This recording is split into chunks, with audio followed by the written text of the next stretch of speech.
Hello friends, कैसे हैं आप लोग। उम्मीद है फिट हैं, लाइफ एंजॉय कर रहे हैं। फ्रेंड्स, आज डिटेल से वीडियो शेयर करेंगे कुल्फ़ा साग के अबाउट। और आज इसको हम सीड से ग्रो करने जा रहे हैं। बहुत ही लो मेंटेनेंस, बहुत ही सिंपल प्रोसेस है और इजी टू ग्रो है। आप इसको रूफ टॉप पे, बालकनी पे, कहीं पे भी इजीली ग्रो कर सकते हैं। मई जून जुलाई की गर्मी बहुत ज़्यादा ये टॉलरेट करता है और इसको सीड से ग्रो करना बहुत सिंपल प्रोसेस है। इसके सीड्स हमेशा आप गर्मियाँ स्टार्ट होने से पहले ग्रो कर सकते हैं, मतलब मार्च में, अप्रैल में, मई में भी ग्रो कर सकते हैं। अगर ये वाले मंथ्स भी आप स्किप कर चुके हैं तो आप अगस्त सितंबर में भी ग्रो कर सकते हैं। जैसे ही सर्दी स्टार्ट होने लगेगी आपके प्लांट्स जलने लगेंगे, लीव्स बर्न हो जाएंगे और आपके प्लांट्स ऑलमोस्ट ड्राई डेड हो जाएंगे। और ये साग टोटली गर्मियों का साग है। जैसे आपका दूसरा साग होता है जो सर्दियों में आता है, लेकिन ये वाला होता है बिल्कुल गर्मी में होता है।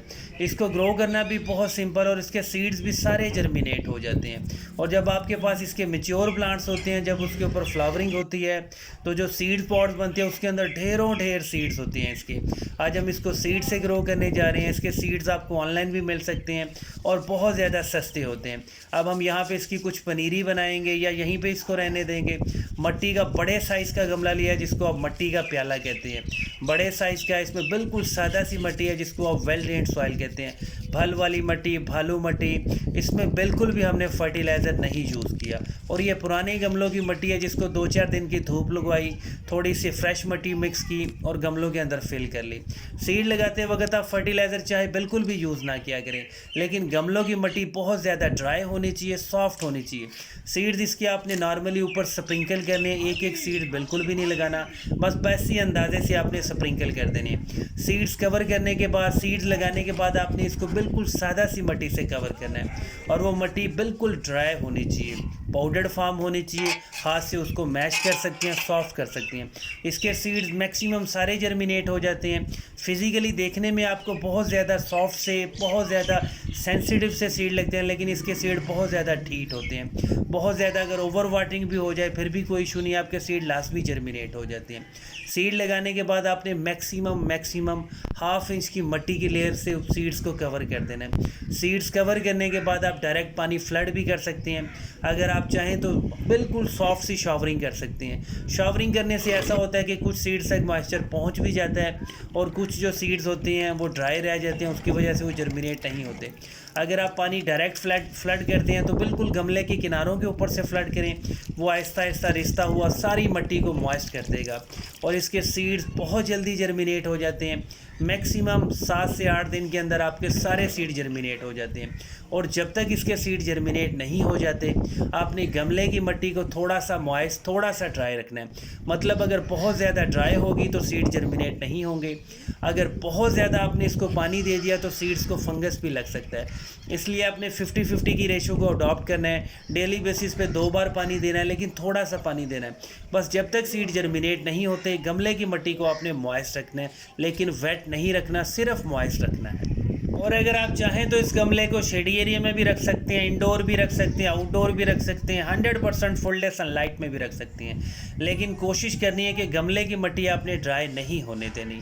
अगर थोड़ी सी भी गमले की मिट्टी ड्राई हो जाएगी तो सीड्स आपके जर्मिनेट नहीं होंगे। एग्जैक्ट 4 डेज़ के बाद बिल्कुल छोटी छोटी सी स्प्राउटिंग होना स्टार्ट हो चुकी है। मतलब हमारे 10% जो सीड्स हैं वो जर्मिनेशन के बिल्कुल करीब आ चुके हैं, जर्मिनेशन स्टार्ट हो चुकी है।